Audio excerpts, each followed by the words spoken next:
Está começando mais um programa, Momentos Espirituais, produzido pela equipe de comunicação do Centro Espírita Paulo de Tarso, Vinhedo.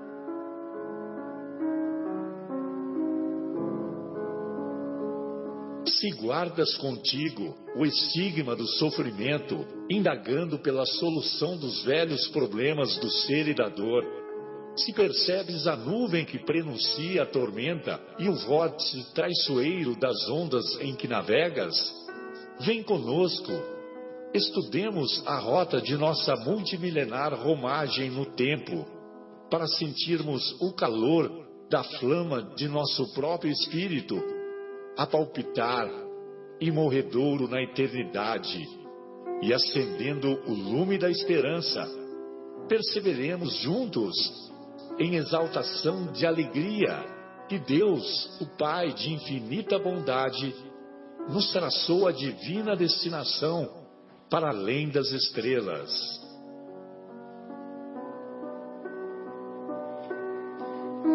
Boa noite a todos. Estamos iniciando mais uma edição do programa Momentos Espirituais, programa que é produzido pelo Departamento de Comunicação do Centro Espírita Paulo de Tarso, de Vinhedo, Estado de São Paulo.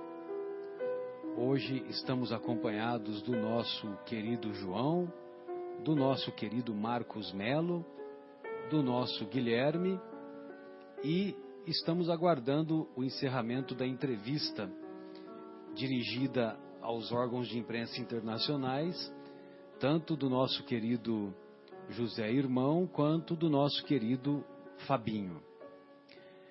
Quando nos referimos ao Marcos Melo, temos que identificar, né, Marcos? Porque são vários Marcos, né? Tem Marcos Melo, Marcos André, Marcos Silveira, que é a mesma pessoa, é a mesma entidade, Marcos Caldas, tem o Marcos da quinta-feira, que eu me esqueci o nome dele, Marcos D'Ambrosio. Então, por esse motivo que nós temos que identificar. Muito bem, hoje estamos aqui reunidos com o objetivo de discutir o capítulo 14 ou 15? O 15º? 15º. Capítulo 15º, e mais detidamente naquela que é considerada talvez a mais bela e a mais profunda das parábolas, a parábola do bom samaritano. Parábola, como todos sabemos, é uma palavra de origem grega que significa ao lado de, caminhar ao lado, fazer uma analogia.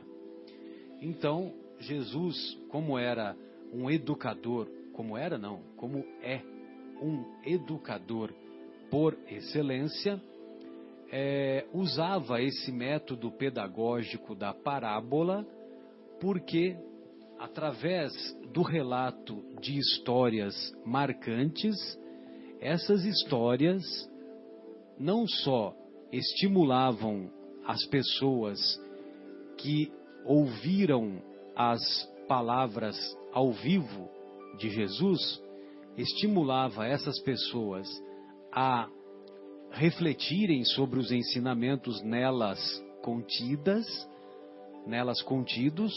como também tornava mais fácil que as pessoas que transmitiriam após a desencarnação de Jesus, transmitiriam os ensinamentos das parábolas através do relato de uma história.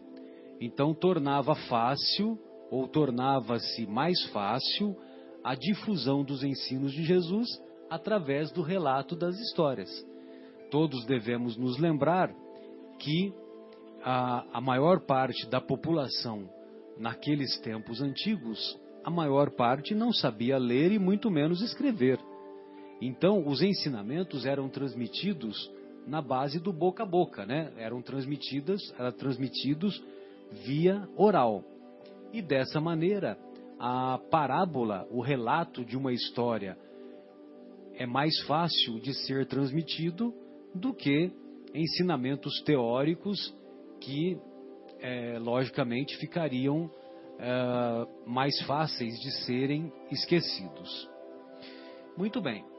E, então, nós vamos encontrar a parábola do bom samaritano lá no capítulo 10 de Lucas, nos versículos de 25 a 37. E lá no Evangelho de Lucas, né, que é um evangelho com um grego um grego belíssimo, né, escrito de maneira bela e profunda, e foi escrito por Lucas. Lucas era médico, então Lucas era portador de um conhecimento, não só conhecimento científico, evidentemente conhecimento científico da época dele, como também conhecimento profundo do grego, e dessa maneira ele escreveu um evangelho com muita precisão. Então ele diz assim: então, levantando-se, disse-lhe um doutor da lei para o tentar: Mestre, que preciso fazer para possuir a vida eterna? Respondeu-lhe Jesus: que é o que está escrito na lei? Que é o que lês nela? Ele respondeu: amarás o Senhor teu Deus de todo o coração, de toda a tua alma, com todas as tuas forças e de todo o teu espírito, e a teu próximo como a ti mesmo. Disse-lhe Jesus: respondeste muito bem, faze isso e viverás. Mas o homem, querendo parecer que era um justo, diz a Jesus: quem é o meu próximo? Jesus, tomando a palavra, lhe diz: um homem que descia de Jerusalém para Jericó, caiu em poder de ladrões, que o despojaram, cobriram de ferimentos e se foram, deixando-o semi-morto. Aconteceu em seguida que um sacerdote,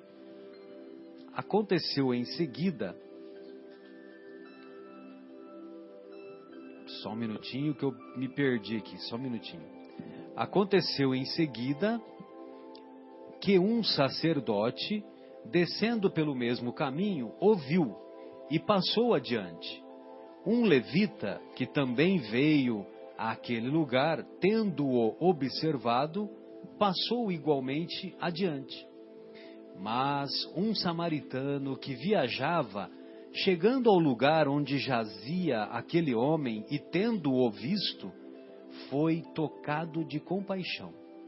Aproximou-se dele, deitou-lhe óleo e vinho nas feridas e as pensou. Depois, pondo-o no seu cavalo, levou-o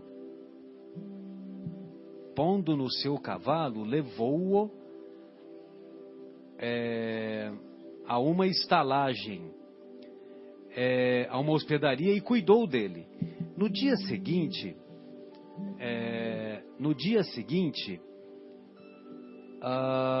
tirou 2 denários e os deu ao hospedeiro, dizendo: trata muito bem deste homem, e tudo o que despenderes a mais, eu te pagarei quando regressar.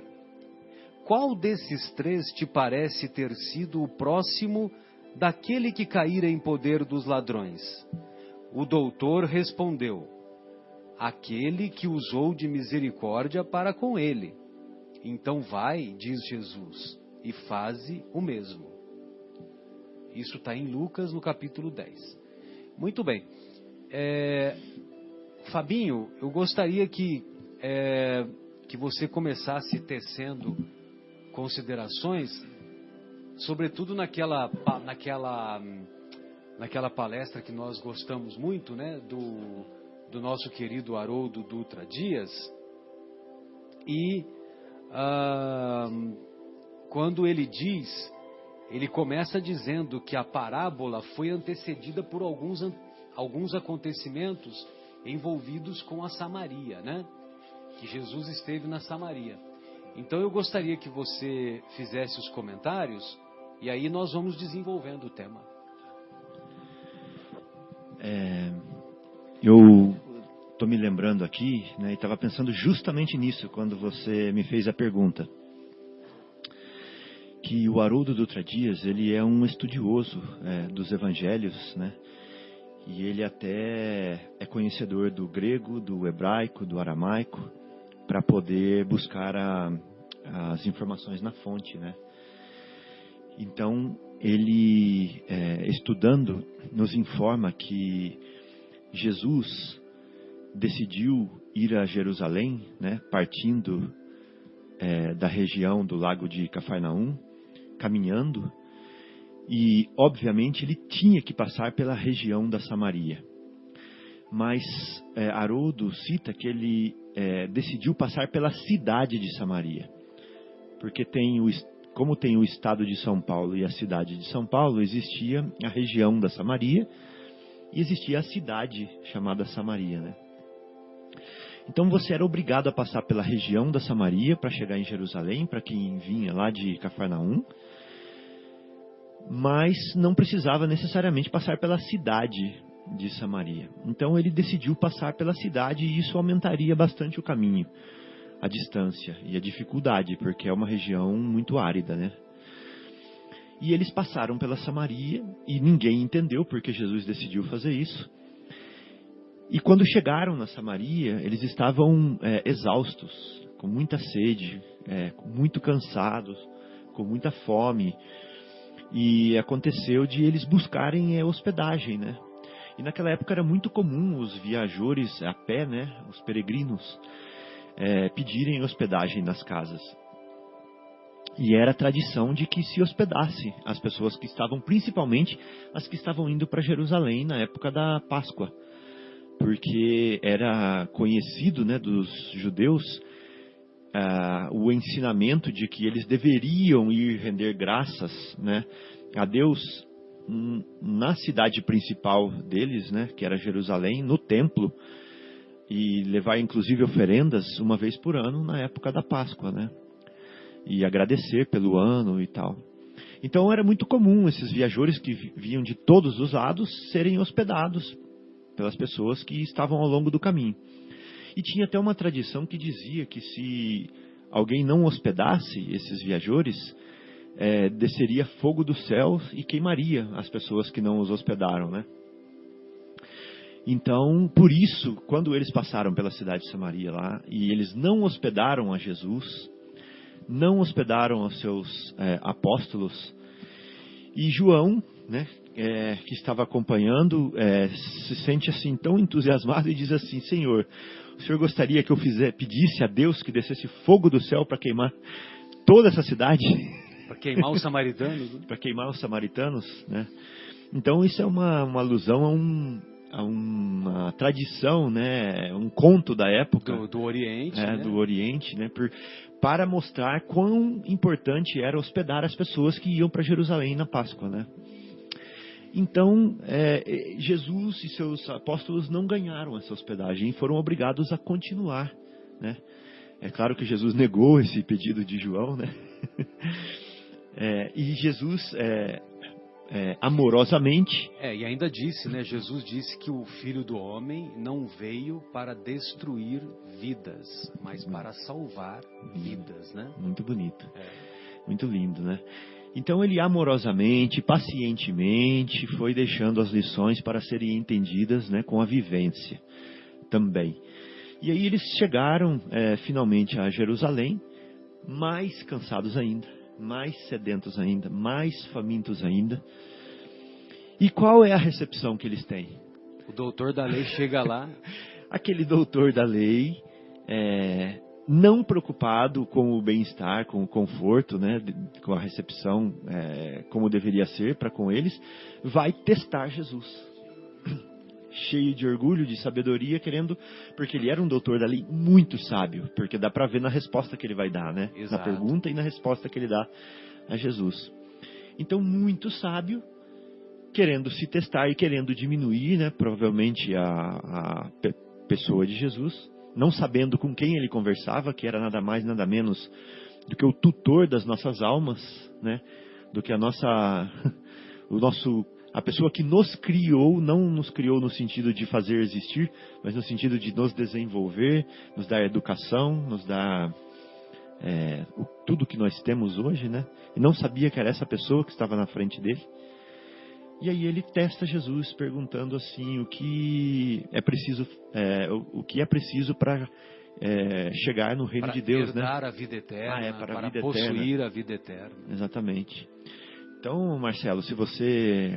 Eu fiz a pequena introdução, né, que você falou. Exato. Agora eu passo a bola de volta para você continuar. Não, veja você, né, que quando ele pergunta, o doutor da lei pergunta, e Jesus, como é um grande mestre, os grandes mestres do Oriente, eles utilizam-se de uma pedagogia muito profunda. Então, Jesus responde utilizando-se de outra pergunta. Duas perguntas. Né? De duas outras perguntas, né? Aí ele diz assim, que é o que está escrito na lei? E essa é a primeira pergunta. E a segunda pergunta, como lês? Aí tem uma grande diferença. Uma grande diferença. Então, o que é o que está escrito na lei? Já é para delimitar aonde vai ser a discussão, né? Ou seja, não vamos ficar fazendo elucubrações, né? Não vamos citar filósofos da Grécia, filósofos do Egito, né? Que eram as referências da época, né? Mas vamos nos ater ao que está escrito na lei. E como lês, ou seja, o que você entende daquilo que está escrito na lei. Então, quer dizer, Jesus devolve a pergunta. E devolvendo a pergunta... É interessante, né, Marcelo, que ele quis colocar Jesus numa situação... Bem lembrado. Numa situação de desafio, né, de sinuca, teste. Num teste. E por fim, o pedagogo divino devolve o teste. Devolve o teste. Devolve a sinuca e ensina perguntando. Exatamente, é por isso que você falou corretamente, né, que ele não sabia, porque ele menosprezou a pessoa com quem ele conversava, né, o doutor da lei menosprezou. Ele não tinha conhecimento que ele conversava com o governador planetário, com a pessoa que manda nessa bagaça até hoje, né? Então, quer dizer, o doutor da lei não teve essa compreensão. Não tendo essa compreensão, Jesus transfere as perguntas para o doutor da lei, e aí o doutor da lei tem que responder, tem que demonstrar conhecimento, né? Aí o doutor da lei dá uma resposta sábia e profunda, né? Ele dá uma resposta nota 10, né? Inclusive o próprio Haroldo usa esse argumento, né? O doutor da lei dá uma resposta nota 10. E ele dá uma resposta assim, e isso que é curioso, né? Então o doutor da lei faz uma pergunta para Jesus, o doutor da lei, sempre vale a pena lembrar, faz a pergunta tentando o mestre, né? Colocando o mestre em prova. Aí o Jesus devolve a pergunta com duas subperguntas e o próprio doutor da lei responde a pergunta que ele mesmo fez. Ou seja, o doutor da lei não tinha dúvida nenhuma, ele queria colocar Jesus contra a parede, né? Vamos dizer assim. Como se quisesse encontrar uma prova que Jesus talvez estivesse indo contra as leis, né? Então, se houvesse um deslize, essa seria, olha, tá vendo? Tá vendo? Ele está falando contra a lei, quer dizer, vê que quanta sabedoria empregada nesse ensinamento, né? Exatamente, tal qual ocorre naquela passagem da mulher adúltera, né? Se Jesus mandasse apedrejá-la, que doutrina é essa que Jesus prega o perdão, prega a misericórdia e manda apedrejar a mulher adúltera? Aí, se Jesus fosse contra o apedrejamento, ele estava indo contra a lei de Moisés, que mandava apedrejar, né? Agora, como Jesus é o mestre por excelência, como é que ele saiu dessa sinuca? Quem não tem pecado, que atire a primeira pedra. Exatamente. Então vejam vocês, né, como que é profundo o ensinamento e a conduta do mestre. E teve mais, né? Lembrando agora que teve do sábado, que ele curou no sábado e vieram falar assim, nossa, você trabalhou no sábado. Moisés punia de morte quem fazia isso. Aí o que ele fala? O sábado foi feito para o homem, não o homem para o sábado. Lindo, né? E o César? E ainda teve a de César. E do lavar as mãos antes de comer, né? Então, eles estavam sempre testando Jesus o tempo inteiro. E eles... Quando fala também da lição... Tá lá fora. Exatamente, que a sua mãe está esperando, ele fala, quem é meu, né, quem é minha mãe, quem são meus irmãos, né? Então vejam vocês que são colocações que o mestre tira de letra, né? E para nós outros, nós estaríamos enrascados. Enrolados. Né? Muito bem. Aí então, o doutor da lei, que havia feito uma pergunta para o mestre devolve através de outras 2 subperguntas e o doutor da lei responde a pergunta que ele mesmo havia formulado, né? Então vejam você, né? O que é confundir o orgulhoso, né? Então, inclusive o objetivo, os benfeitores espirituais, quando escreveram o livro dos Espíritos, lá no Prolegômenos, eles escrevem isso, que o objetivo dos espíritos superiores é confundir os orgulhosos, o coração dos orgulhosos. Muito bem. Aí o doutor da lei, apesar de Jesus ter atrapalhado os planos dele, mas ele responde muito bem, ele responde nota 10, né? Então, como que ele responde? Amarás o Senhor teu Deus de todo o coração, de toda a tua alma, com todas as tuas forças, e a teu próximo como a ti mesmo. E olha só, e Jesus ainda fala, olha, respondeste muito bem. Exatamente. Para o mestre falar isso, né? Respondeste muito bem. Ou seja, né? Sabe quando o professor coloca nota 10 e escreve parabéns, né? Então era mais ou menos isso, né? Respondeste muito bem. Só vou fazer um adendo aqui, Marcelo, que o Haroldo nos conta que existiam, se não estou equivocado, 618 mandamentos na Torá. Sim. Nós vamos entrar, né, nesse tema aí que em seguida, né? 614, né? 614. Então, aí o mestre diz, respondeste muito bem. Faze isso e viverás, né? Ou seja, amar a Deus e ao próximo como a si mesmo, né? Muito bem. Só que havia um problema, né? Lembremos-nos que o doutor da lei foi lá para testar Jesus, para tentar Jesus.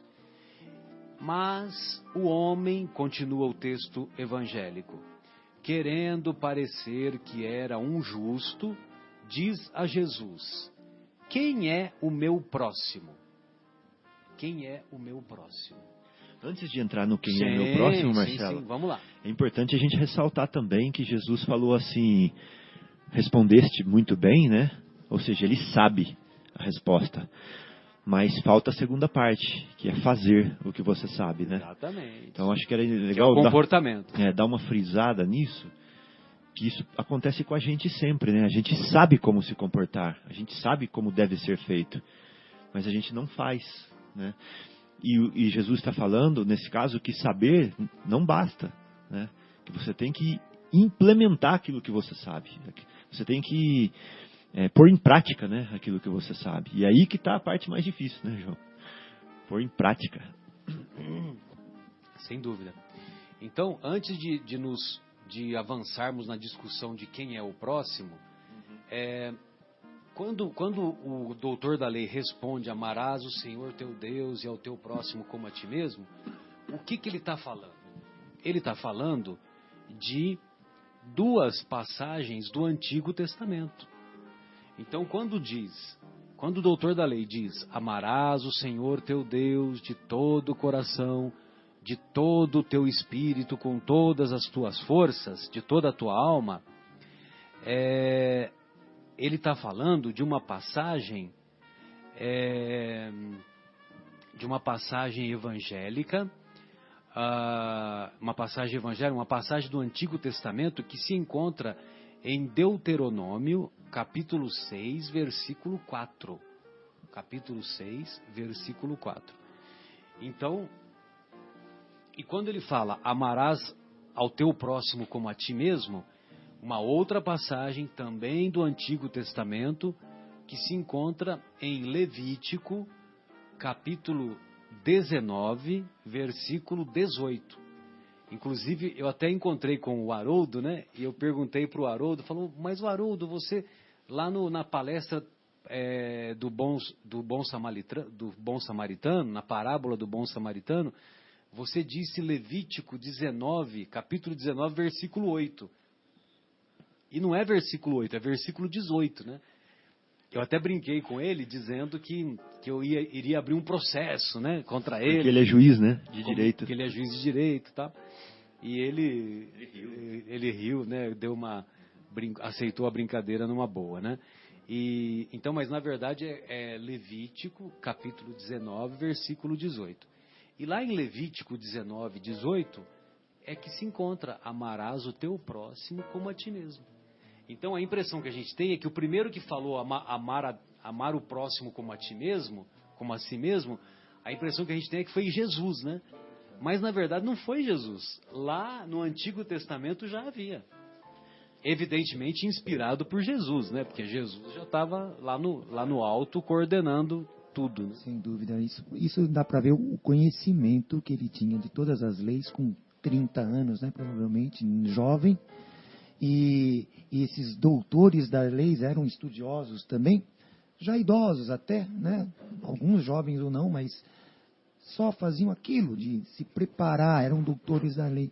E Jesus já tinha essas leis todas já, ou seja, ele tinha tudo isso já dentro dele, né? Nessas leis de Moisés. Para não cair mesmo em contradição ou um erro qualquer, e ele tinha essas leis todas no controle, né? Muito bom. Beleza, então antes de prosseguirmos na discussão, que nós vamos esmiuçar um pouquinho aí esse entendimento do que é amar a Deus de todo o coração, de toda a tua alma e com todas as tuas forças, e ao próximo como a si mesmo, nós vamos fazer uma pequena pausa musical e retornaremos em seguida.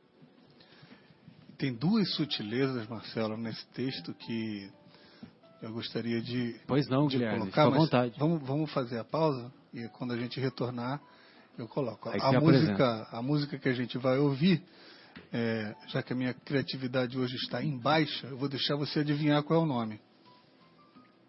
Então, continuando aqui o nosso programa, nós estamos gravando e transmitindo ao vivo aqui da Rádio Capela 105,9.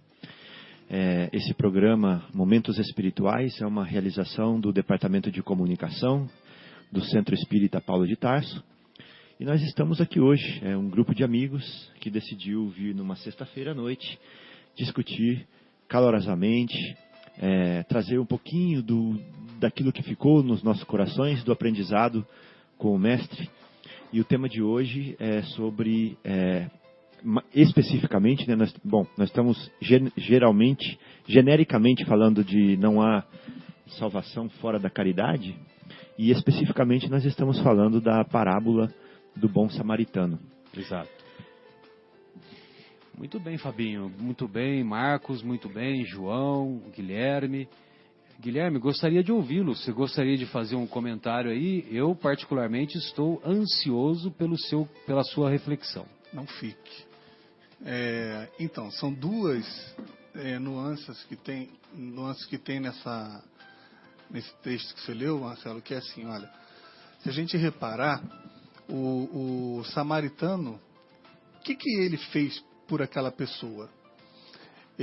A primeira coisa que ele fez foi ir ao chão, derramar o azeite, né, para curar as feridas, né, fez o curativo, depois o levou para aquela hospedaria e pagou pela hospedagem porque ele tinha que seguir viagem. Exato. Então, a reflexão é assim, né? Primeira coisa que, às vezes a gente não tem o tempo necessário para dar um atendimento completo do jeito que nós gostaríamos para um irmão, mas o mínimo que a gente pode dar já é muito mais do que nada, né? E nesse caso, ele deu primeiro, vamos dizer assim, aquela caridade, ele fez uma caridade moral. A iniciativa, né? Tomou a iniciativa. Né? E a caridade moral no sentido de tentar curar aquelas feridas, de estar ali perto do chão junto a ele, ter aquela acolhida. E depois, como ele não tinha tempo, ele precisava seguir viagem, ele deu, então, ele fez assistência material. Exatamente. Porque também podia. Foi até a hospedaria, deu lá o dinheiro que tinha e falou, cuide dele que quando eu voltar, se ficar faltando alguma coisa, eu pago. Ele deixou na pendura, né? Deixou pendurado. Como a gente fala, na conta do Abreu. Na caderneta. Exatamente. E a outra... E a segunda reflexão Sei. E agora eu vou pedir também ajuda para um de vocês, que é assim, Jesus aproveita cada parábola dele para botar o máximo de ensinamento ali dentro, né? Cada vírgula dele é uma vírgula diferente, que quando a gente estuda tem um ensinamento. E a outra nuance que tem é que assim, ele pegou logo o samaritano para ser a pessoa que atendeu e que fez aquela caridade, que demonstrou amor ao próximo, né? Exato. E por que então o samaritano também tem essa representatividade dentro da parábola? Exatamente. Pode falar, Marcos, fica à vontade. Vou dar minha colaboração aqui, singela também. Fica tranquilo. Até por esse episódio que aconteceu na Samaria, né? Tanto que você bem falou, né, Fabinho, que sequer deram hospedagem a eles. Eu creio até que naquela época os samaritanos tinham esta fama, né, de não darem acolher, né, não serem, né? Então eles eram até um pouco talvez rejeitados talvez por aquela sociedade, tanto que Jesus usou esse exemplo, ou seja, de quem não se esperava ajudou, né? Daqueles que esperavam que ajudassem não ajudaram. Então ele deu um exemplo, até por ter passado por aquele episódio na Samaria, né? Ele usou como exemplo, mas você vê engrandecendo, né, aquilo que ele não teve, foi engrandecendo aquele povo, dizendo que um bom samaritano acolheu aquela pessoa, né? Marcos, que às vezes o coração da pessoa pode não estar exposto, né? Mas revela uma superioridade, uma moralidade, uma bondade, uma amorosidade maior do que aquelas pessoas que estão em destaque, né? Que estão expostas. O que aparenta ser, às vezes não é. Então, às vezes o padre está falando lá na frente, que é aparentemente aquele que está em posição de destaque, e o fiel escutando lá tem um coração às vezes superior. Né? Sem dúvida. O espírita está no púlpito, né? Falando, fazendo palestra, e às vezes uma pessoa que está passando na calçada e escuta alguma coisa tem um coração superior. Né? Então acho que, completando o que você falou, né? Esse ensinamento quer dizer o seguinte: aquele que vocês rotulam de samaritano e dentro desse rótulo colocam em posição inferior aos judeus, né? Porque eles estavam em uma tribo separada, que tinha rixas. Rixas, né? Não é rixas. Rixas. Aquele que vocês colocam em outra tribo, que vocês diminuem, que vocês colocam em posição inferior, às vezes tem um coração que está mais destacado, que está numa posição de superioridade em relação a de vocês, né? Que se creem, como o Marcelo diz, que se tem certeza. Não que se acha, né? Se tem certeza. E sabe que isso até me faz lembrar um caso que aconteceu com o Eurípides, né? Barçanufo. Sim, tem uma biografia vasta dele. Né?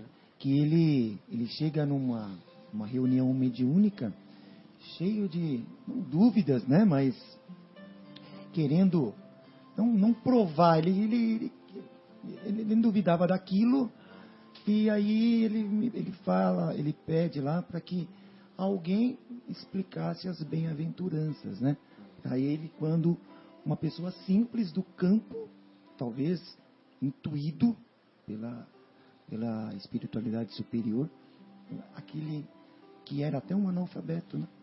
E foi e explicou uma por uma para ele se convenceu.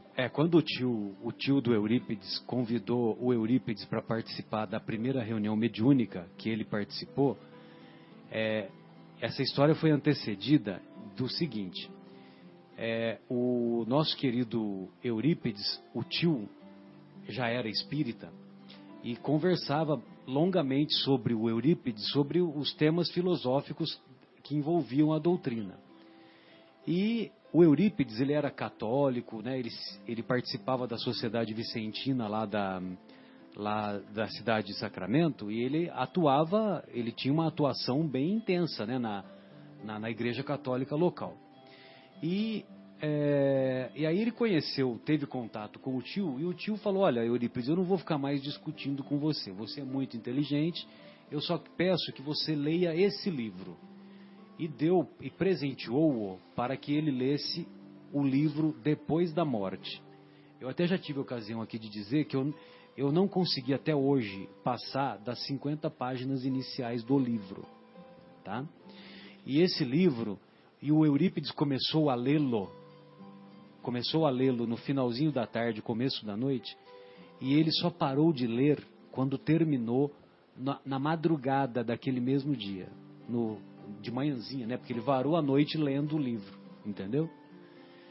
Esse livro trouxe muitas respostas para muitos anseios que ele apresentava dentro de si e sobre a compreensão filosófica do que é a vida, o que acontece conosco, aquelas dúvidas que todos nós temos, né? O que eu estou fazendo aqui, para onde que eu vou depois, aquela coisa toda. E o Leon Denis, né, na sua sabedoria, na sua profundidade de conhecimento, esclarece muito bem nessa obra, né? Muito bem. Só que eu, como não tenho amadurecimento suficiente, por isso que eu não consegui passar das 50 páginas iniciais. Você vai reencarnar, Marcelo. Esse é o consolo. Em Quiron. Em Quiron também. E aí, Marcos, naquela mesma semana, no domingo, ia ter uma reunião mediúnica lá na fazenda do tio. E ele sabia dessa reunião, ele quis ir lá ver como é que é, né? Porque ele ficou curioso, né? Depois de ler a obra Depois da Morte.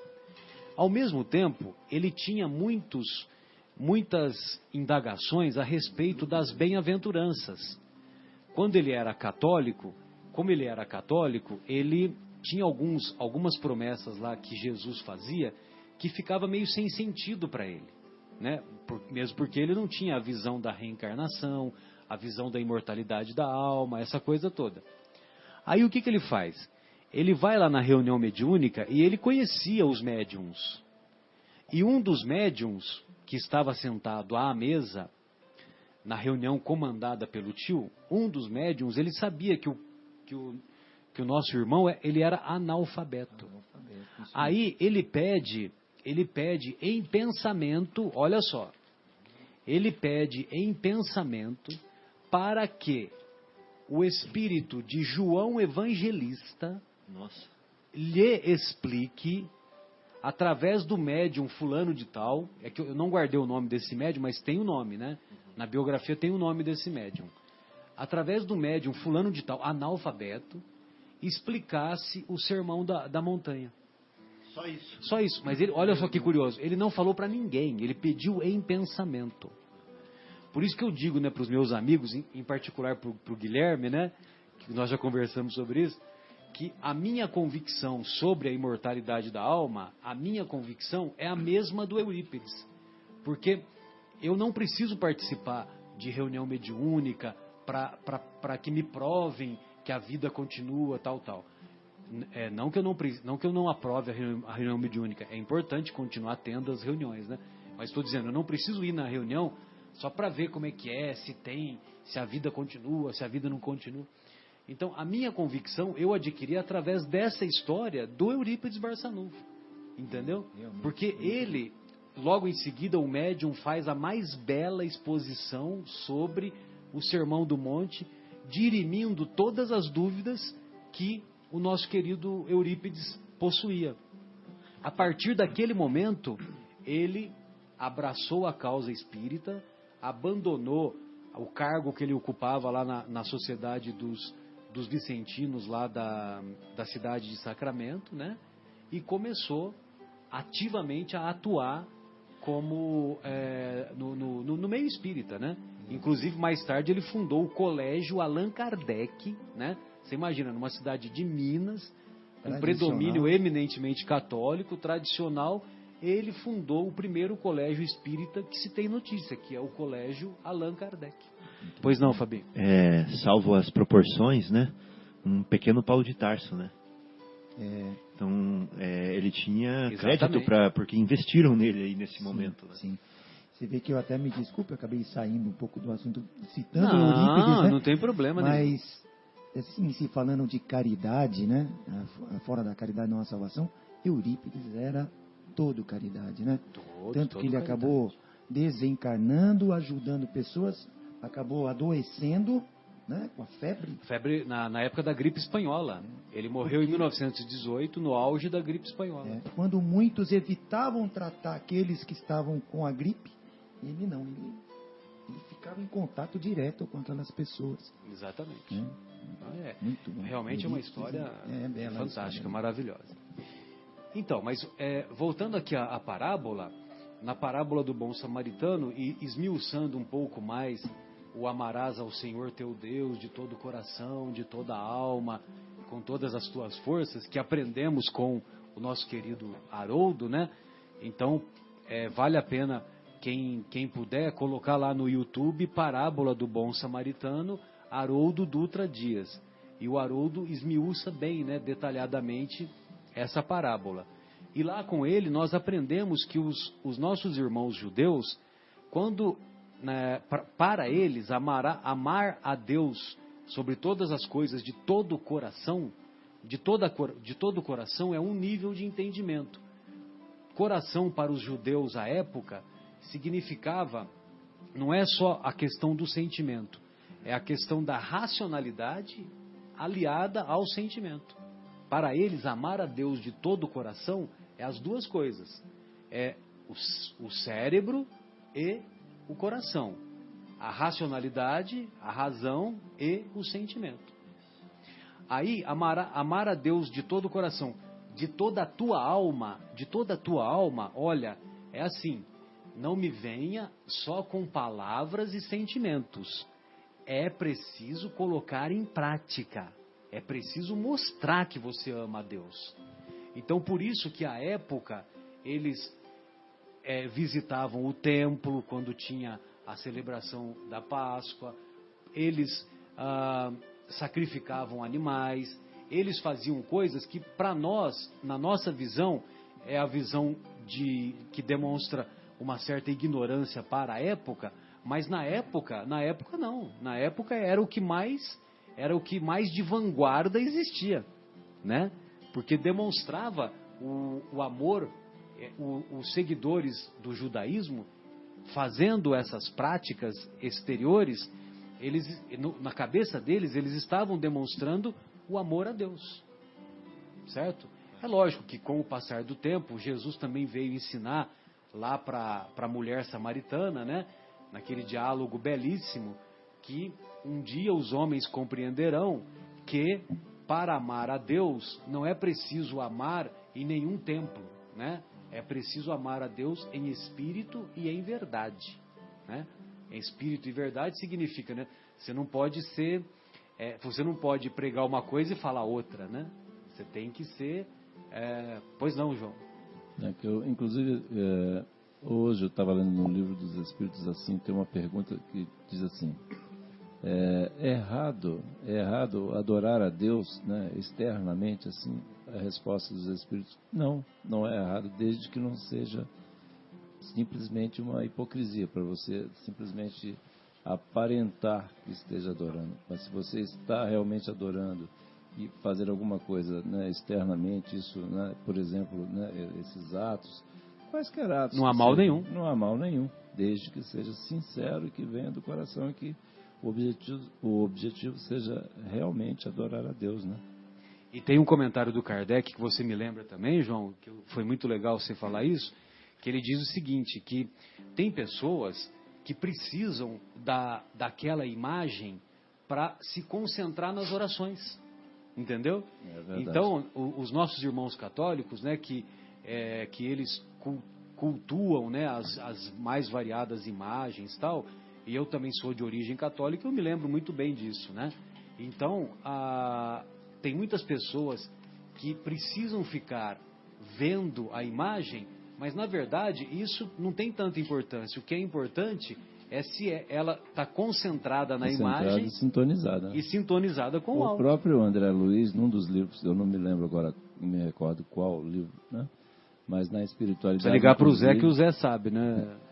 Na espiritualidade lá, numa certa passagem, as pessoas sentam, vamos dizer, se prostram frente a um local, né? E como se tivesse uma imagem ali, né? Mas exatamente serve simplesmente para a pessoa sintonizar, como você estava dizendo aí, né? Quer dizer, ficar ligada àquele objetivo, por exemplo, um mentor, etc., né?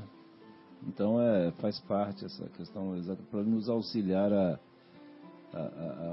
atingir, né, a sintonia. Perfeitamente. E então, o primeiro nível de entendimento, amar a Deus sobre todas as coisas, de todo o coração, de toda a tua alma e com todas as tuas forças. Quando é com todas as tuas forças, é o que o Guilherme nos lembrou agora há pouco. Ou seja, com todas as tuas forças é que você deve empenhar todo o apoio material que você tem para amar a Deus, para demonstrar o seu amor a Deus. Inclusive, na palestra, o Haroldo fala que, Exatamente, naquele tempo, todas as suas forças justamente significava todo o seu patrimônio. Todo o seu patrimônio. Material. Material. Daí é que vem, né, essa tradição que houve, né, no decorrer dos séculos que se seguiram, que nós vamos ver na história do catolicismo muitas famílias de elevada soma de posses, que, por exemplo, uma senhora ficava viúva e ela dedicava toda a fortuna para a Igreja Católica, toda a fortuna que ela possuía, e em troca o que ela pedia é que ela queria viver no mosteiro, entendeu? No mosteiro ou enclausurada em algum, como é que chama lá? Alguma abadia, em algum desses conventos, né? Desses centros religiosos da época, né? E uma das razões que a Igreja Católica ao longo, isso não é uma crítica, é uma constatação, mesmo porque nós não somos juízes de nada, que ao longo dos séculos houve um acúmulo de bens materiais da Igreja Católica, muito em razão disso, né? Bom, então, com todas as tuas forças, é mais ou menos o que o nosso querido samaritano fez, porque ele empenhou todas as posses que todos os recursos financeiros ao seu dispor para que aquele homem semi-morto fosse beneficiado lá na estalagem, né? Lá na hospedaria. Ele emprestou ali o braço dele, né, para colocar o homem em cima do cavalo, emprestou o próprio cavalo, emprestou ali o tempo dele, né, e o dinheiro que ele tinha para poder hospedar a pessoa. Então, realmente foi com todas as suas forças ali naquele momento. Então, pois não, Guilherme. Eu ia falar, e num primeiro momento o próprio coração, né? De se abaixar e tentar trazer alívio às dores. E sem querer sair Ele do foi tema, tomado de compaixão, né, Guilherme? Mas só para a gente estar falando de amar a Deus. E o nosso Haroldo fala, olha, amar a Deus é muito fácil, né? Amar a Deus até por medo a gente ama, adora e... Agora, amar o próximo é a parte difícil, né? E voltando na nuance de que era o samaritano, a gente vê, trazendo para o mundo atual, na situação política, por exemplo, que a gente vem vivendo, as pessoas indo para os extremos, a ponto de a gente ter visto há pouco tempo uma médica que se recusou a atender uma criança porque era filha de uma mãe que era do partido do PT. Vocês lembram desse episódio? Tem 2 semanas. Que eu acho muito triste isso. Triste. É triste, não tem né? cabimento. Isso. Primeiro, a generalização, igual fizeram com o samaritano. Ela pode ser do partido e ter outras características que não a atinjam do jeito que ela está generalizando, que um petista teria, por exemplo. Né? Mas eu percebo que as pessoas vão fazendo essa movimentação para os extremos e cada vez no mais extremo elas nunca mais se encontram aqui no meio para poder ter um diálogo. Né? E não vão nunca mais se... E é um detalhe que você está colocando, né, Guilherme, que me faz a seguinte reflexão, que como o Evangelho é atualizado, né? É impressionante, né? Que a parábola do bom samaritano nós podemos aplicar numa situação dos nossos dias, né? Podemos fazer uma pausa antes de ir para a reflexão seguinte, porque a reflexão seguinte, quem é o meu próximo, é uma outra reflexão. Voltamos então com o programa Momentos Espirituais e queria, Marcelo, a sua ajuda, você que é uma pessoa de cultura vasta e memória irritantemente profunda, eu queria que você me ajudasse no seguinte, você sabe quem é que cantou essa música? Israel Kamaka Lembra bem, peraí, lembra direito, hein? Israel Kamaka Wole. Lembrou direitinho, isso mesmo. Isso aí. Ele morreu já há algum tempinho. Você sabe de que ele morreu? Obesidade mórbida. Muito bem. E hoje é dia 3 de junho, é dia de quê? Isso eu aprendi com você agora, que é o dia da conscientização contra a obesidade mórbida infantil. Tá vendo? Que é um assunto realmente importante, né? E as estatísticas são preocupantes, né? São preocupantes, porque o nosso país, por exemplo, houve uma melhora muito grande, apesar de ainda ter muitas deficiências, houve uma melhoria muito grande na mortalidade, nos índices de mortalidade infantil, por causa de um acesso maior à nutrição, mas, por outro lado, é muito comum nós encontrarmos crianças obesas em comunidades carentes, né? Em favelas, em regiões, vamos dizer assim, que tenham mais necessidades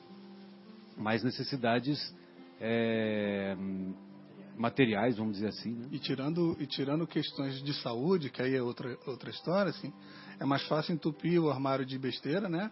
De açúcares, dessas porcarias que a criança fica se entupindo enquanto os pais não estão podendo dar atenção e amor. Exato. E acaba ocasionando isso daí. Como a gente está falando da caridade, do próximo, esse próximo é bem próximo mesmo, né? Inclusive são os filhos da gente, exatamente, né? Aqui a gente tem que prestar bastante atenção e um pouquinho mais de tempo para cuidar da alimentação.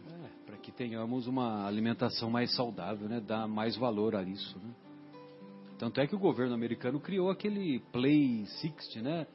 Aquele negócio de que você deve fazer exercício 60 minutos, né? Pelo menos 60 minutos uma vez ao dia, né? Pois não, João, fica à vontade. Lembrando uma coisa que vocês estavam comentando, eu estava lembrando, né, que estava falando sobre o amor, né? Que sim, foi citado aí nas passagens. E lembrando que a caridade, né, é a colocação do amor em prática, que foi isso que a gente fala, né, muitas palavras, muitas reflexões, muita fé, etc. Mas assim, a prática do amor, né, como é que a gente exercita o amor? Exercita exatamente com a caridade, né? Exatamente. Exato, e tem, inclusive, dentro dessa linha que foi, inclusive, comentada agora, tem uma mensagem muito linda do André Luiz, mas o resumo, quando ele fala sobre o mais próximo, né? Sim, sim. Ele fala assim, ame o próximo como a si mesmo e faça todo o bem que puder, mas tenha em mente que a caridade começa em casa. Porque muitas vezes a gente vai, né, faz lá...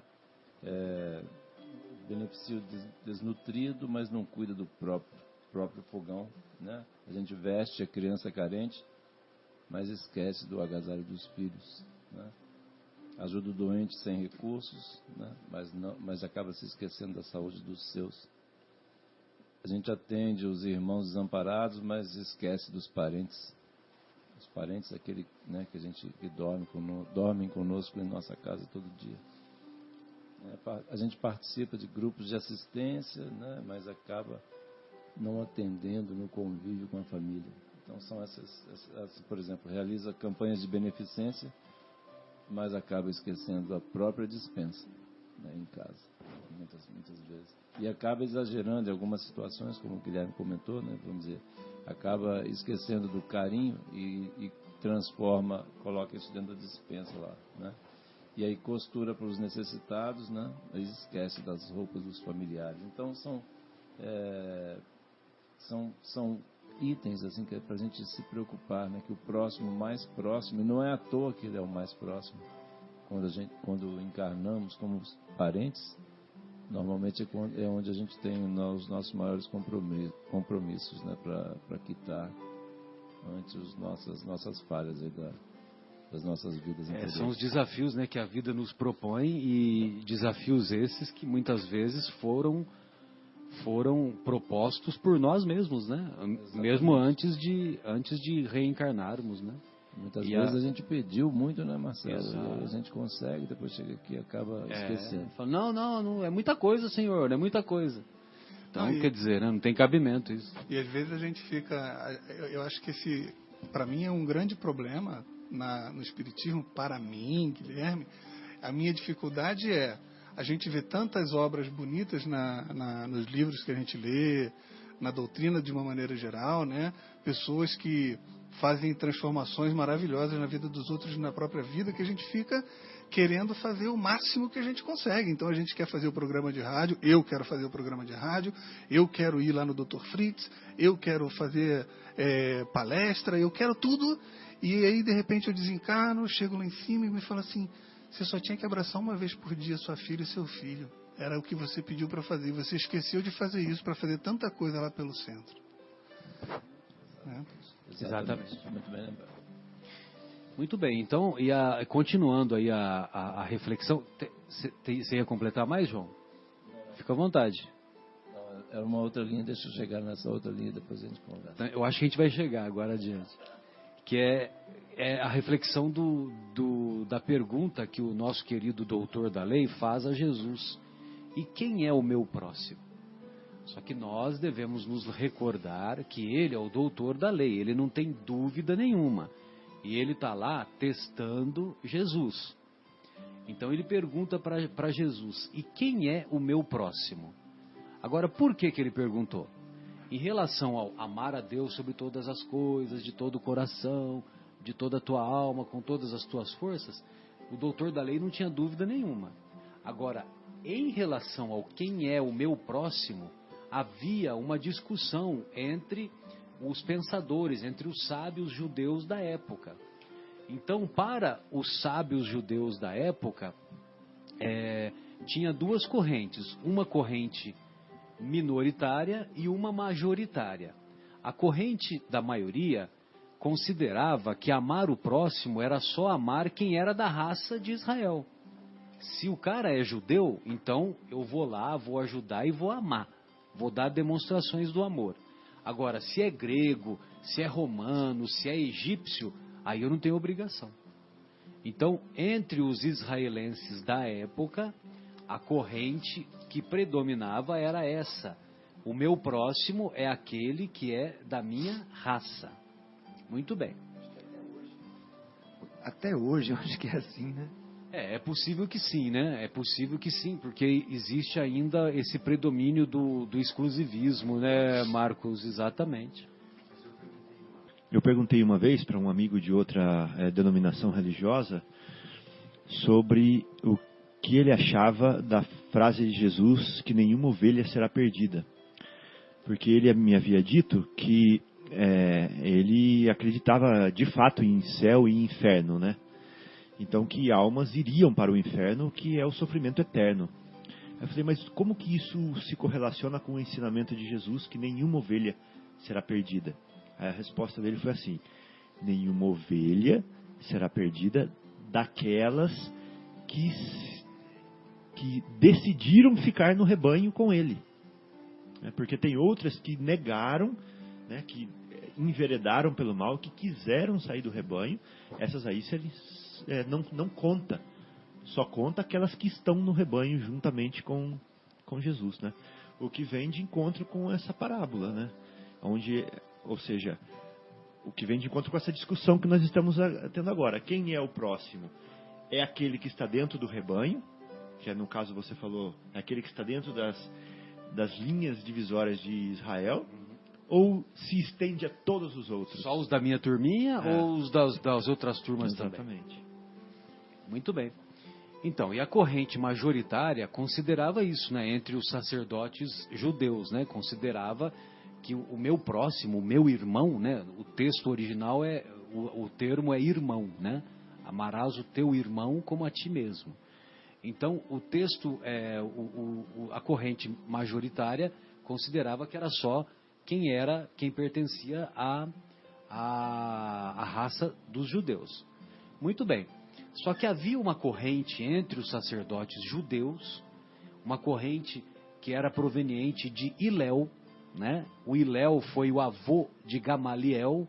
Quem é Gamaliel? Gamaliel foi o instrutor de Saulo de Tarso, né? O instrutor de Saulo de Tarso. E o avô dele, que era um sábio com muitos conhecimentos, com conhecimentos profundos, Hilel, o avô dele defendia o contrário, defendia que amar o irmão ou amar o próximo como a si mesmo é amar indistintamente. E ainda citava passagens do Antigo Testamento. Por exemplo, quando Abraão recebeu os forasteiros, ele tratou os forasteiros como irmão, né? E ele tratou bem os forasteiros. Não tratou como o inimigo ou com o objetivo de exclusividade, né? Então, esse pensamento, embora não fosse a maioria dos judeus, não fosse praticada pela maioria dos judeus, mas havia essa corrente que defendia considerar irmão indistintamente, não apenas quem era da raça judaica. E aí, o que aconteceu? Então, quando o doutor da lei pergunta para Jesus quem é o meu próximo, era mais uma cilada, né? Era mais um teste que estava fazendo para Jesus. Só que Jesus, como é um pedagogo por excelência, o que ele faz? Ele responde diretamente? Não, o meu próximo é indistintamente, é qualquer um. E ele pegou logo um de fora no exemplo que ele vai dar, né? Exatamente. E aí, se ele respondesse, não, amar ao próximo como a si mesmo é indistintamente, não interessa se é israelense, grego, romano, não interessa. Se Jesus respondesse isso, aí o doutor da lei falava, olha, então eu não penso dessa maneira, para mim o meu irmão é só quem é judeu, então sinto muito passar bem e tchau e benção, né? O doutor da lei poderia fazer isso. Só que Jesus é um pedagogo por excelência. Aí ele não responde diretamente. Ele conta a parábola do bom samaritano. Ele conta a parábola do bom samaritano para explicar quem é o próximo, né? E devemos nos recordar daquilo que você descreveu no início, né, Fabinho? A respeito de que Jesus foi lá para Samaria e ele não foi bem recebido pelos samaritanos, né? Inclusive João queria que a Samaria pegasse fogo, né? Queria lançar fogo sobre a Samaria. Aí, o herói da parábola que Jesus vai contar, quem é o herói? É um samaritano. Lá de Samaria, lá, exatamente. Então, exatamente para reforçar essa questão de independe, né? Desses preconceitos, né? Exatamente, ou seja, do rebanho, né? Tem pessoas boas em todas as tribos, tem pessoas boas em todos os clãs, né? E além disso, né, quer dizer, o próximo pode ser absolutamente qualquer um, inclusive o que não é tão bom assim, né? Exatamente, o que é, vamos dizer assim, repudiado, né? Exatamente. Muito bem, aí então Jesus conta a parábola do bom samaritano. Um homem descia de Jerusalém a Jericó vale a pena uma reflexão. Jerusalém fica a cerca de 800 metros acima do nível do mar e Jericó fica 400 metros abaixo do nível do mar, né? Ou seja, teria que descer cerca de 1.200 metros. Só que essa descida não é só geográfica. Essa descida é também o caráter moral. Porque o homem descia de Jerusalém a Jericó, ou seja, ele saía das coisas sagradas, das coisas de Deus, e ia para Jericó, que era considerada a cidade mais importante, relacionada com o mercantilismo, relacionada com as coisas comerciais, relacionadas com o dinheiro, com a matéria. Ou seja, ele descia realmente, né? Ele descia do ponto de vista moral, ele saía da parte das coisas divinas e ia em direção às coisas humanas, mundanas, né? Melhor dizendo.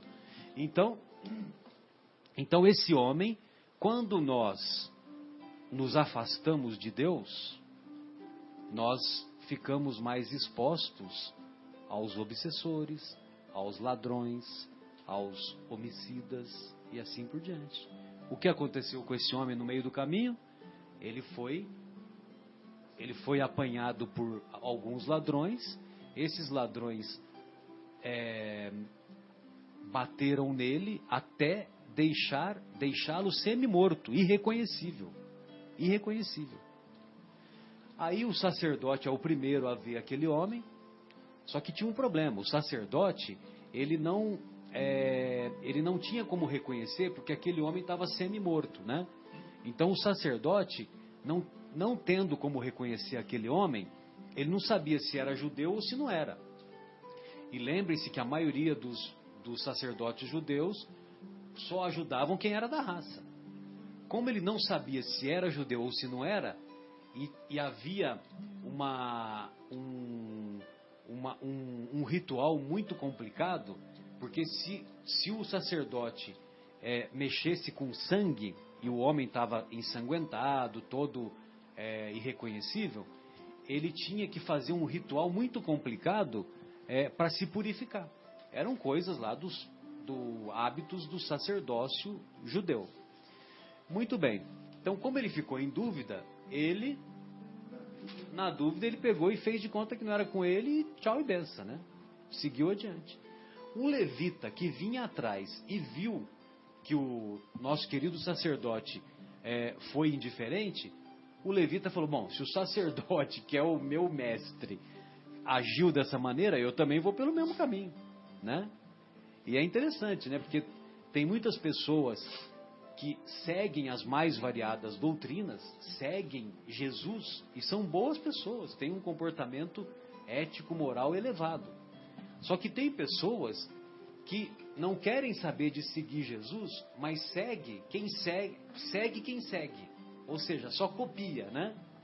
Não estuda, não faz reflexões, não participa de atividades, vamos dizer assim, atividades edificantes, né? Como é um termo que o Guilherme gosta muito de usar. Então, quer dizer, segue quem segue.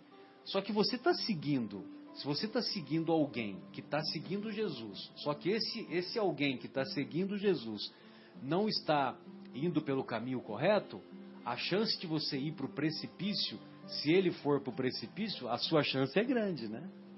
Porque você não está refletindo, não está raciocinando, está simplesmente seguindo. Está né? simplesmente seguindo. Então o levita, ele fez a mesma coisa que o sacerdote, né? Fez de conta que não era com ele e não ajudou aquele homem deixado semi-morto. E olha que interessante, a única personagem da parábola que não é identificada é aquele homem. Porque Jesus diz, um homem. Um é artigo indefinido, né? Não é um egípcio, um grego, um romano, né? Um homem. Então ninguém sabe quem é esse homem. Muito bem. Aí o samaritano que cruzava o caminho, o samaritano não estava fazendo o mesmo caminho. E olha só, atentem que o sacerdote também estava saindo das coisas divinas e indo para Jericó. O levita também estava saindo de Jerusalém e indo para Jericó, né? O samaritano estava fazendo o caminho contrário, é isso? E o samaritano, de acordo com o texto... Estava subindo? Não, de acordo com o texto, ele estava cruzando o caminho. Era outro caminho que ele estava fazendo, né? Agora, no texto só fala isso, né? Cruzava o caminho. Não está definido qual o caminho. Mas certamente não era Jerusalém, porque os samaritanos, eles eram inimigos dos judeus, né? Da tribo de Judá e de Benjamim. Muito bem. Aí o que o samaritano... Acontece uma coisa maravilhosa, né? Porque o samaritano, ele vê aquele homem caído, semi-morto, e ele é tomado de compaixão por aquele homem, né? E aí sim, como ele é tomado de compaixão, ele se aproxima do homem e vai lá ajudar. Vai ver o que ele pode fazer. E aí sim, ele ama, ele demonstra o amor a Deus naqueles 3 níveis. Ou seja, como é que você pode falar que você ama a Deus se você não ama um ser que Ele criou, né? Aquele homem que é de outra tribo, que é de outra nacionalidade, não foi Deus que criou também? Não é filho de Deus como nós? Então, se é filho de Deus como nós, se nós não o amamos, nós não estamos demonstrando amor a Deus, né? Aí o nosso querido samaritano se aproxima daquele homem e cuida daquele homem, demonstrando amar a Deus de todo o coração, que ele racionaliza, né? O que eu posso fazer? E ele foi tomado de compaixão. Aí, ele, através de atos, ele demonstra o amor, amar a Deus de toda a alma e amar a Deus com todas as tuas forças, que ele pega e empenha a parte material para ajudar aquele homem que foi assaltado e que foi espancado quase até a morte, né? Muito bem, e ainda ele coloca o homem no cavalo e vai a pé guiando o cavalo, né? Como os escravos faziam, né? Ele ainda tem uma atitude humilde de ir guiando o cavalo, né? Concedendo um posicionamento melhor para aquele homem no cavalo, né? Lógico, né? Muito bem. Aí depois que o samaritano leva para a estalagem, deixa na hospedaria, dá os 2 dinheiros para o dono do estabelecimento, pede para o dono do estabelecimento cuidar e que pagaria o que mais gastasse na volta, etc, etc. Aí depois que Jesus conta toda essa história, aí você pega a câmera do Steven Spielberg e focaliza tanto em João Evangelista quanto no doutor da lei. Porque o João Evangelista estava escutando a parábola, né? Então você imagina, o João Evangelista deve ter abaixado a cabeça e falado, essa foi para mim, né? Agora eu entendi por que nós passamos antes pela Samaria. Exatamente, agora eu entendi por que nós fomos antes para Samaria. Bem lembrado, Fabinho. Aí ele compreendeu a lição, né? Evidentemente, né? Se envergonhou, tal, evidente. Só que a câmera do Steven Spielberg ficou mais tempo detida no doutor da lei. Porque o doutor da lei era judeu. E o herói da parábola, quem é? O samaritano, que é inimigo do judeu. Inimigo de morte. Tanto é que há relatos de morte dos samaritanos no território de Israel e há relatos de mortes de assassinos, né, melhor dizendo, de judeus no território da Samaria. À época, né, à época. Muito bem. Aí o nosso querido mestre, Jesus, pergunta para o doutor da lei: para você, quem é o próximo daquele homem que foi deixado semi-morto na estrada? Aí a câmera do Steven Spielberg está lá no doutor da lei, né? E aí... eu acho que ele faz igual a Chiquinha do Chaves, né? Aí o doutor da lei... exatamente. Aí o doutor da lei, curiosamente, ele não responde que foi o samaritano, né? Porque o ódio é tão grande que eles... É a mesma coisa que Palmeiras e Corinthians, sabe essas bobagens, né? Flamengo e Fluminense, Flamengo e Vasco, né? Que tem muita rivalidade, né? Então você fala que é o meu adversário, né? Não fala o nome, né, do clube, o nome da agremiação. O outro, né? Fala o outro, né? Exatamente. Aí então, o que o doutor da lei responde? Quem é o próximo daquele homem? O mestre pergunta. Aí o doutor responde: aquele que agiu de misericórdia com ele. Ele reconhece. E aí a parábola, quer dizer, aí o encontro teve um encerramento porque Jesus não tripudia ninguém. Jesus é educador. Jesus não ia ficar dançando em cima, né? Como nós fazemos, né?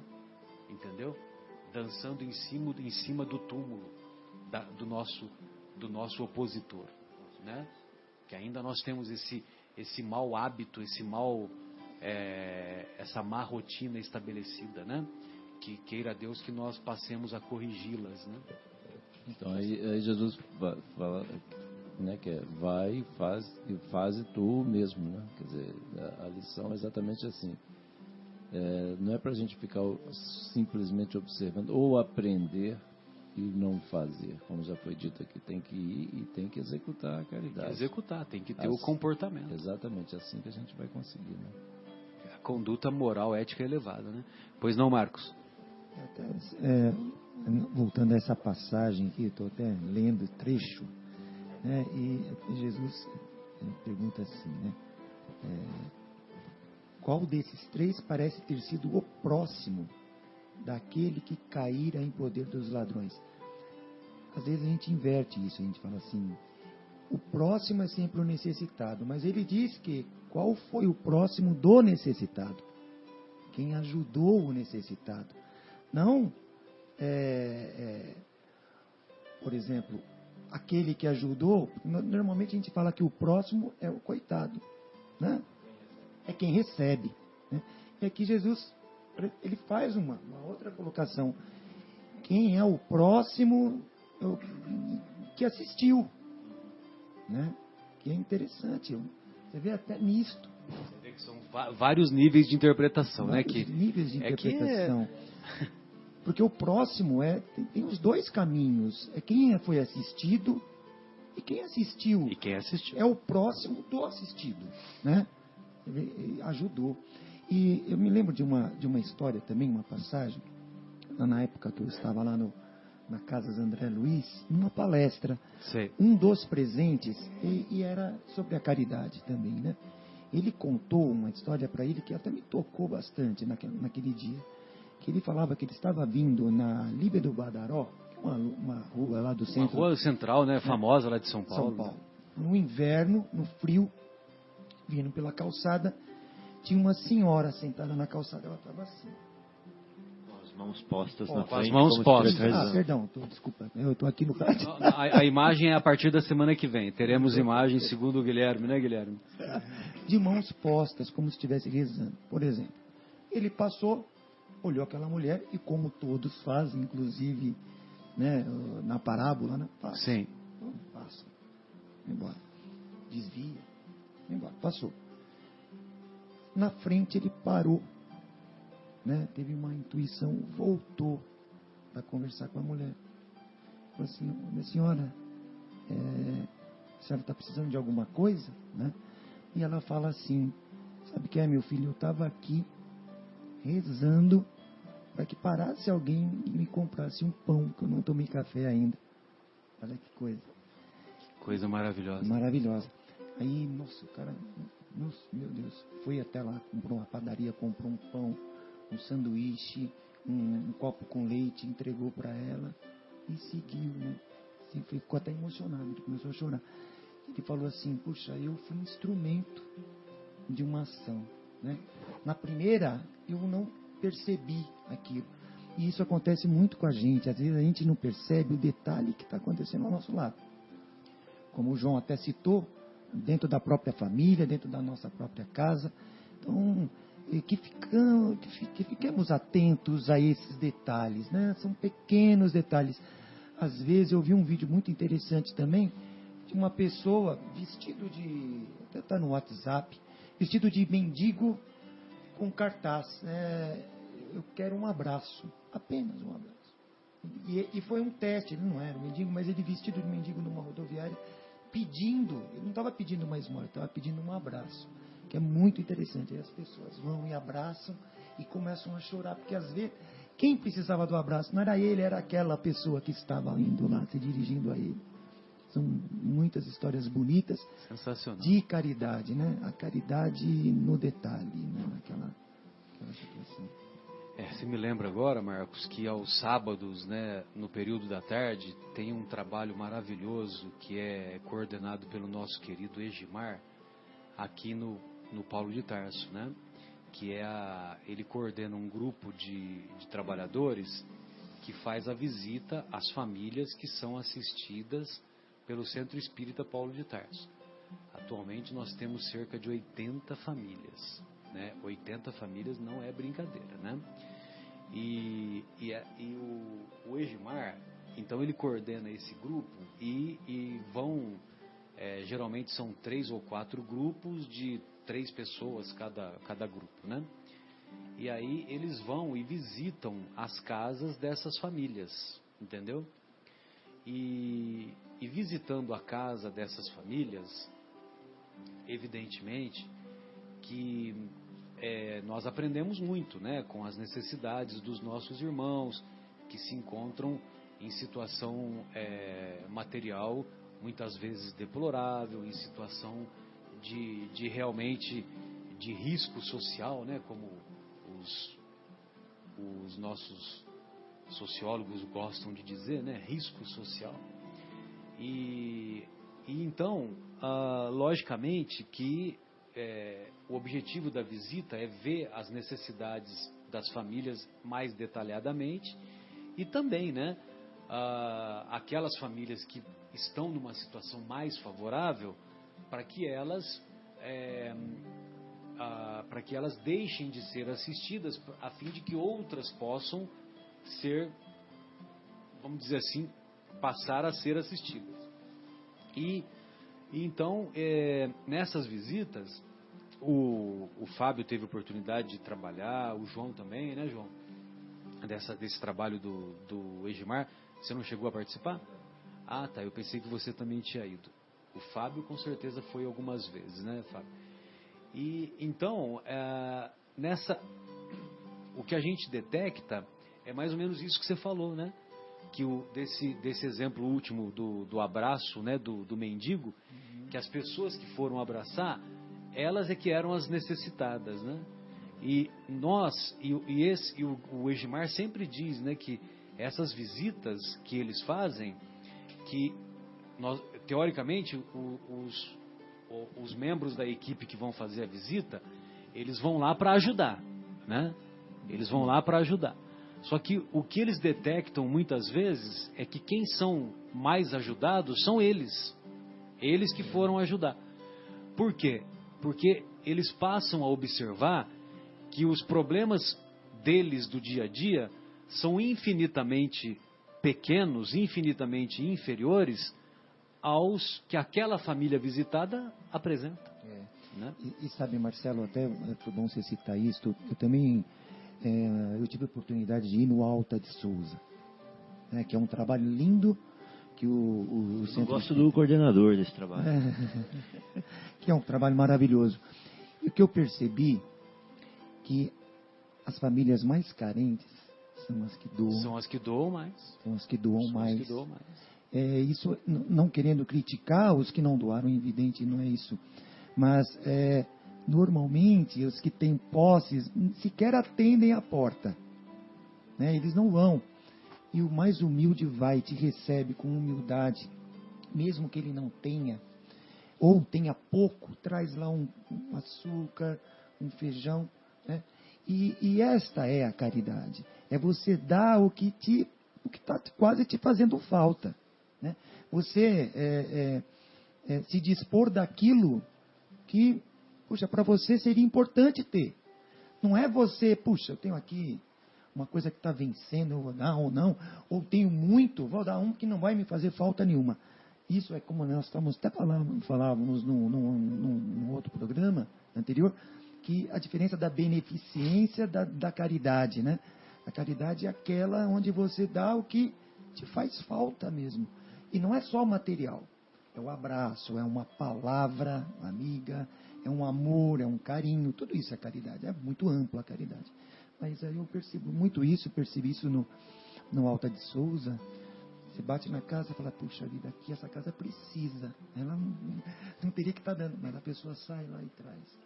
Que é lindo também, é um gesto de caridade pura, né? Teve uma ocasião que nós, né, vimos a dificuldade que uma senhora se esforçou para dar 1 quilo de feijão, 1 quilo de algum produto que eu não me lembro exatamente, e isso tocou profundamente alguns companheiros do trabalho, que esses companheiros fizeram questão de voltar no mesmo dia e levar uma cesta básica para aquela família, entendeu? Para aquela senhora, né, que ela parecia que ela morava sozinha, né? Pois não, João? Eu até outro dia comentei de um aprendizado, né, meu numa dessas experiências no Alto de Souza, e que cheguei exatamente numa residência assim muito pobre, né, sem condições assim, né, financeiras muito ruins, e a senhora saiu. Quando a gente se identificou tal, pelo trabalho, ela disse que fazia questão de ajudar, porque ela já tinha passado fome e agora estava em condições de ajudar. Então foi assim uma lição de vida maravilhosa. Quem mais aprendeu ali, quer dizer, né? Dando aquele exemplo de humildade, de caridade, de retribuindo, né, o bem que ela recebeu, queria ajudar alguém que estava em situação pior.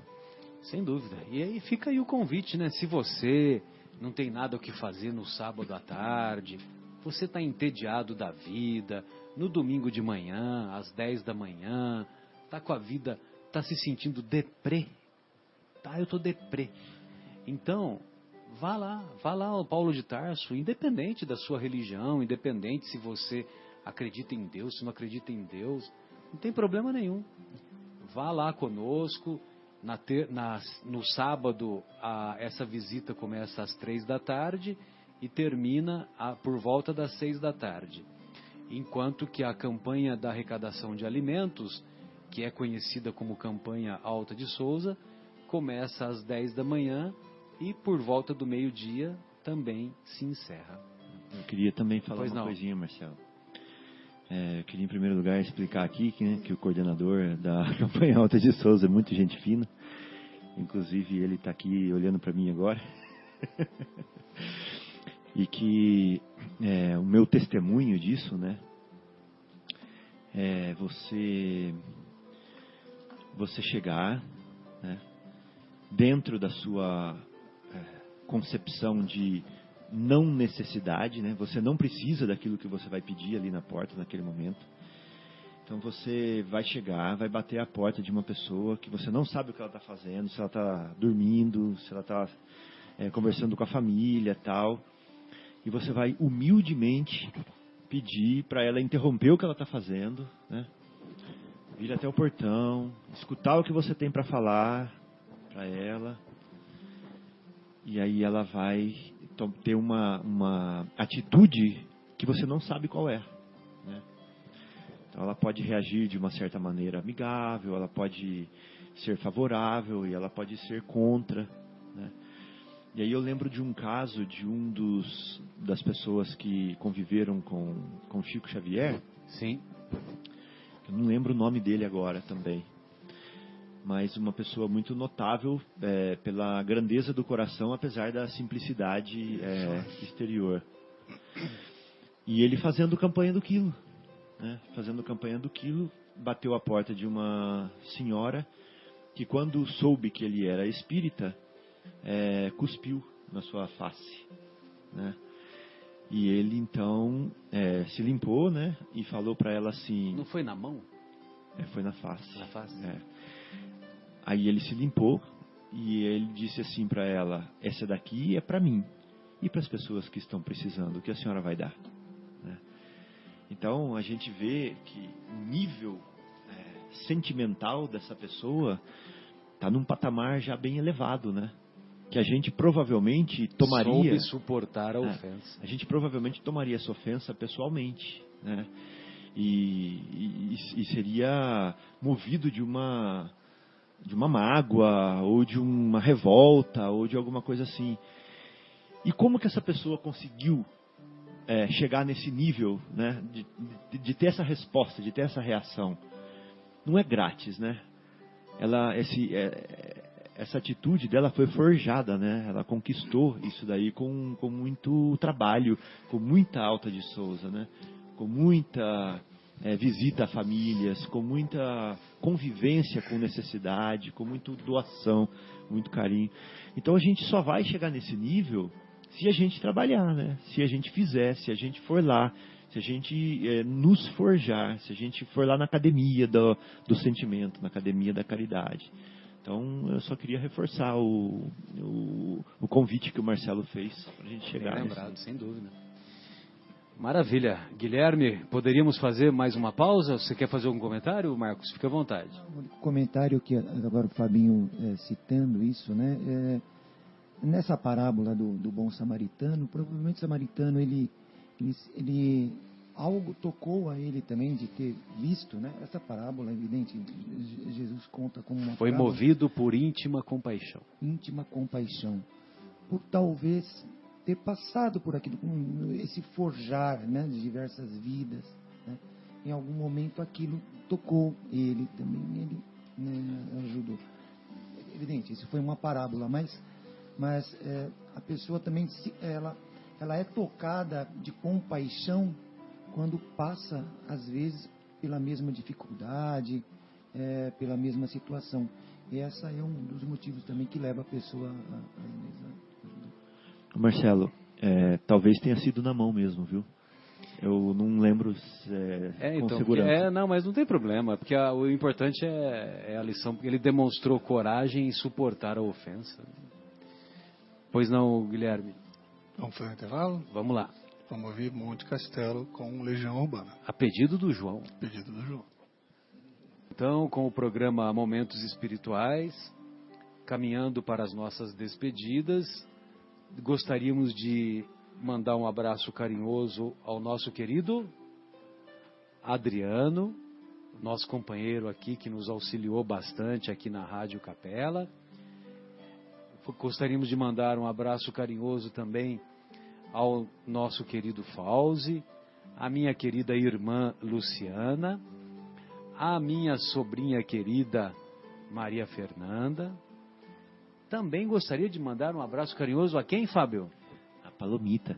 A nossa Palomita, a Érica, a minha querida esposa Sônia. O João gostaria de mandar um abraço para a Ana Lúcia também, né? Isso, para a Ana Lúcia, para a André e para o Eduardo. Maravilha. E o nosso querido Marcos. Os abraços, então, a minha esposa também, minhas filhas, Margarete, minha esposa, Beatriz, Amanda, minha filha, e minha mãe, minha querida mãe que está em casa também. Que maravilha, hein? Que maravilha. Guilherme, gostaria de mandar os abraços hoje, Guilherme? Imagina se eu não mando, né? Pro Lucas. Aqui é o momento Xuxa.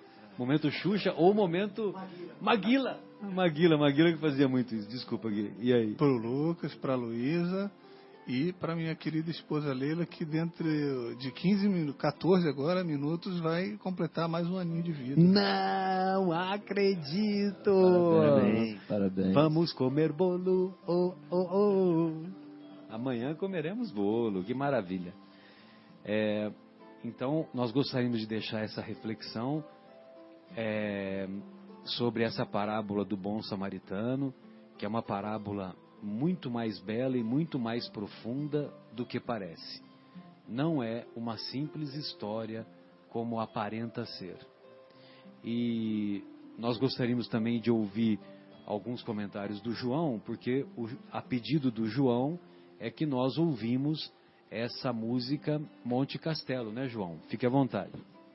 É verdade, queria agradecer nosso querido Guilherme pela gentileza, porque dentro desse capítulo, né, Fora da Caridade não há salvação, O item 6, ele fala exatamente sobre a caridade segundo São Paulo, e essa música exatamente traz lá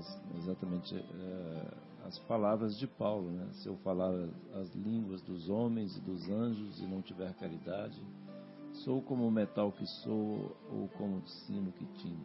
E se eu tiver o dom de profecia e conhecer todos os mistérios e quanto se pode saber, e se tiver toda a fé até o ponto de transportar montanhas e não tiver caridade, não sou nada.